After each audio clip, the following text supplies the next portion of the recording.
la realmente gentileza de brindarnos sus instalaciones. Y ahora, bueno, vamos con lo que es la tecnología, con la ayuda del LOTSE. Ahora estamos vamos a acercarlo a Javier para que haga mejor el foco, en este caso. A ver, nos vamos a juntar un poquito, no seamos tímidos. Y vamos a culminar, ¿no? este proceso, este encuentro de comunicación institucional. Te cuento, este es el primer encuentro. Ya tenemos asegurado el segundo encuentro, que va a ser el viernes 23 a las 17:30, o pasadas las 17:30, mientras estamos terminando justamente de conectar y de lograr que muchos amigos puedan ver este ciclo de comunicación institucional. Bueno, recién estábamos con Leonardo Altamirano y ahora estamos con Javier Navarrete Ibáñez, periodista de sección policiales y judiciales del diario Hoy de la Noticia. Y bueno, con un suplemento que ustedes hace años, ¿no? El diario Hoy, que se llama Tramo Normal. ¿Qué tal, Javier? ¿Cómo te va? ¿Cómo estás, Martín? Gracias por la invitación. No, gracias a vos por venir. Y no sé si alcanzaste a escuchar algo de lo que decía nuestro amigo Leonardo Altamirano desde Córdoba, con lo que es su tarea, tanto rutinaria como en casos de lo que se denominan muy trascendentes de la justicia, cómo se relacionan con los medios, con los periodistas. ¿Advertiste coincidencias, similitudes con lo que vos vivís a diario cuando visitas los tribunales platenses? Digamos que sí, que es muy interesante respecto a lo que se denomina comunicación institucional, es los voceros o los contenidos que emanan desde la propia Administración de Justicia, en este caso la Corte o el Poder Judicial de Córdoba. La situación aquí en Provincia de Buenos Aires es bien distinta, se podría decir, en el sentido que solo hay ese tipo de prensa, vamos a decir, de vocería, en lo que se denomina Procuración General de la Corte y Suprema Corte de Justicia bonaerense.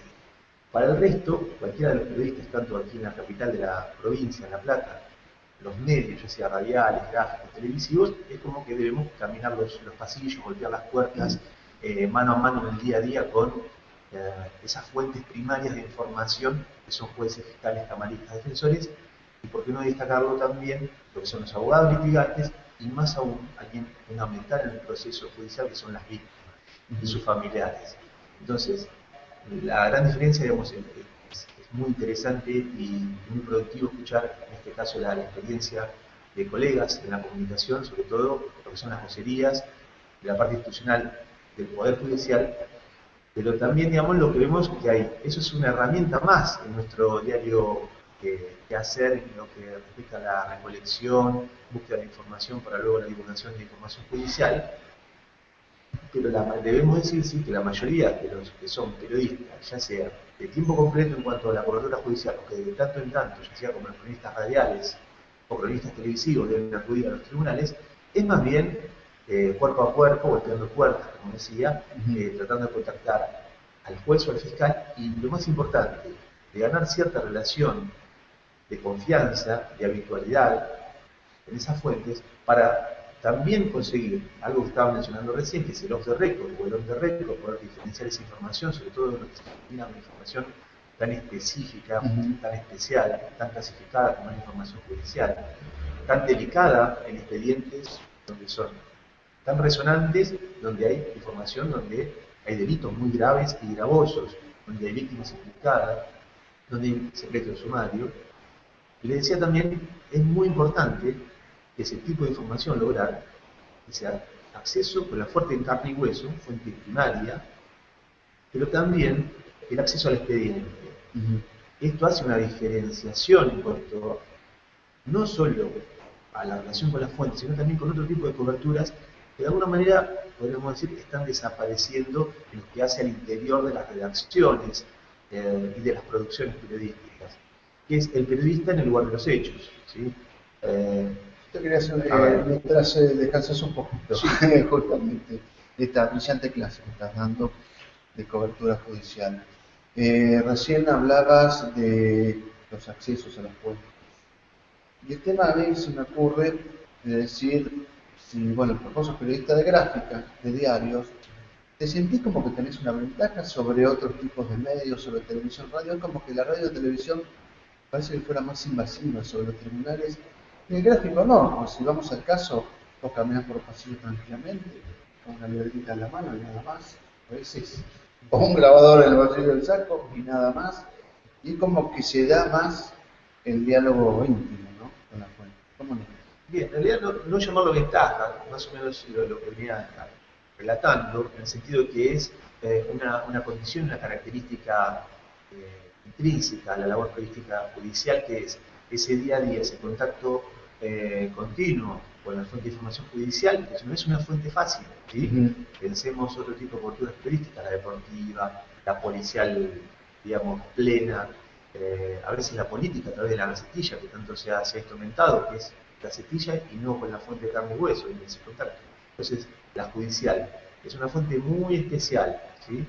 Es una fuente que durante años estuvo encerrada en sus claustros, en su despacho, con sus señorías y con una forma de hablar con lenguajes muy encriptados, ¿no? Lo que se denomina el Palacio de Justicia, con sentencias. Bueno, pero eso motivó que vos tuvieras que recurrir a una capacitación, a una preparación, sea informalmente, o sea, viendo que, no digo que vaya a la facultad de Derecho, pero por lo menos leer algunos códigos. Claro, de alguna manera. Digamos que en eso ha sido una interesante invitación o inducción a lo que se llama enriquecer la cobertura. Exacto. De los actos judiciales. Sí, esto que preguntabas vos, ¿no? Recién. Digamos, si es una ventaja, digamos, uno primero tiene que atravesar como de alguna manera su puesta a prueba, ¿no? Puesta en funcionamiento, que es, realmente no es un lugar sencillo por el tipo de fuente que es la judicial. En segundo lugar, la capacitación, la especialización de uno, ¿sí? Que es un poco, recién ahora están apareciendo un poco seminarios, posgrados, cursos para lo que es el periodismo judicial, algo que en los 90 no existía. Y acá en La Plata, de alguna manera, hay casos que son emblemáticos. El caso Bru, ¿no? Que mañana se cumple 20, por estos días, por estas horas, estamos cumpliendo 20 años, mañana precisamente, 20 años desde el momento en que el estudiante de periodismo Miguel Bru fue muerto y desaparecido en una comisaría, el caso Barreda luego, ¿no? El caso del odontólogo que mata a toda su familia, y otros tantos similares. ¿Por qué te menciono estos casos que son tan significativos y resonantes en la sociedad? A partir de estos casos, la gente comienza a tener mayor conocimiento a través de los propios datos de esas investigaciones y de lo que se denominó luego la oralidad, ¿no? La oralidad del caso Barreda, el caso Cabezas, luego, el reportero gráfico, ¿no? Muerto en Miramar. La gente va accediendo a estos contenidos. Es cierto, el periodista televisivo entra y sale de alguna manera con cierta facilidad. El periodista radial lo mismo. El periodista judicial lo que debe hacer es, además de esos casos, cubrir otros tantos. Evidentemente que no sé si ventaja, pero sí la especialización, el contacto diario, continuo con la fuente es como que tienen un cierto acceso y, por ejemplo, a un contenido y a una información que es muy delicada puede ingresar, como también al expediente, ¿no es cierto? Javier, te quería interrumpir porque quería justamente volver a lo que decías al principio de tu exposición. Vos decías, bueno, tenemos las fuentes judiciales, también tenemos fuentes como la víctima. A mí me parece que ha sido interesante este proceso en los últimos años de que hay mucha diversidad en las fuentes, donde no solamente se va al despacho judicial, sino que lo que nosotros llamamos suscriptos colectivos cercanos a la víctima, te aportan muchísima información. Ustedes le han perdido el miedo, ¿no? A tratar de dar esa información por temor a que por ahí las fuentes judiciales le dejen de dar la correspondiente. Para esto se tuvieron que dar casi, no solo casos digamos, significativos, como decíamos recién, sino, diríamos, históricos. Decíamos, mañana, 17 de agosto, cumplen 20 años de aquel caso, que el 17 de agosto de 1993, en una comisaría de acá de La Plata, en la novena, fuera muerto y desaparecido el estudiante de periodismo Miguel Bru. Hasta ese entonces, estamos hablando de los primeros años de la década de 90, no existía el periodismo judicial como el que estamos hablando en esta entrevista, por ejemplo, en el que hoy compartimos con cronistas y periodistas especializados que acompañan un panel de un noticiero, de una mesa de radio, donde hay ingreso a un periodista judicial, donde un periodista también especializado en tribunales, en un diario, una redacción, va pivoteando en distintas secciones, asistiendo con información ya no solo del fuero penal, sino del fuero civil, del fuero contencioso, Claro. ¿sí? Entonces, hay algo que se va dando importante, que es muy importante, que es, por ejemplo, en el caso de Blue, por eso te lo menciono, que hasta ahí, digamos, las secciones policiales eran solo policiales, no eran judiciales, y se nutrían solamente del parte policial. A partir del caso Blue, el caso de la mamá de Miguel, que es Rosa Schoffel de Blue, los medios empiezan a atender y a prestar atención a este otro personaje que es protagonista, que es la víctima y sus familiares. En el caso de Rosa, protagonizando y impulsando las marchas. Y en otros casos que luego se fueron dando, Cabezas también, por ejemplo. cabezas también. Y donde se fue dando el lugar, se fueron armando colectivos de ayuda, grupos de ayuda, tanto de la violencia, contra el femicidio, etcétera, etcétera. Es decir, ahora es mucho más fácil acceder. Y una persona, una víctima de gatillo fácil o de violencia de género puede acceder a esos grupos y a partir de ahí mitigar e impulsar una causa. Los medios también y los periodistas también fuimos accediendo de esa forma y ese nuevo protagonista en el proceso judicial, que no solamente era el juez o el fiscal, sino también la víctima. Para ir cerrando, Javier, porque bueno, ha sido brillante tu exposición, tus contestaciones. ¿Qué le queda de acá en adelante al periodismo judicial, al gráfico? ¿Por dónde tiene que circular? ¿Por dónde tiene que guiarse? ¿Hacia una acción de mayor divulgación? ¿Hacia una acción de mayor información técnica? ¿Hacia ayudar a comprender determinadas temáticas, como estaba diciendo? Bien, para hacerlo en una línea, así como en los comienzos, no hace tanto, menos de una década, no existía, digamos, el periodismo judicial. Y hoy tiene una gran demanda en el sentido de que el periodista y los periodistas tienen que estar abocados en esas coberturas. Se fue dando, que si bien el periodismo gráfico lo fue utilizando para jerarquizar sus contenidos, las notas judiciales ya no eran la policial de un simple robo, sino había un seguimiento, por ejemplo, de la investigación criminal, lo que se denomina la investigación penal preparatoria, EPP. Eso es muy importante. El periodista puede seguir un proceso desde la comisión del hecho, la investigación y hasta su posterior veredicto y eventual sentencia. Esto es fundamental, ¿sí? Ver qué pasa en cada caso y no quedarse solamente con el aquí y ahora, es decir, cuando se comete el hecho. Esto fue muy importante y esto pasó en estos pocos años.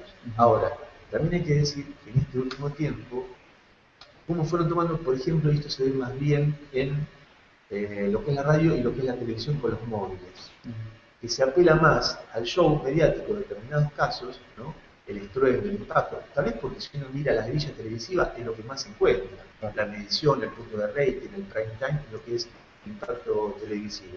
Entonces, se toma en esa lógica mediática al proceso judicial y ni hablar del juicio oral como un gran show, como una puesta de teatro, donde solo no se toman los pasos más importantes por su interés, por su, digamos, por el respeto a la víctima, por la posibilidad de reparación del daño que pudiera haber o por la pena más justa que se pudiera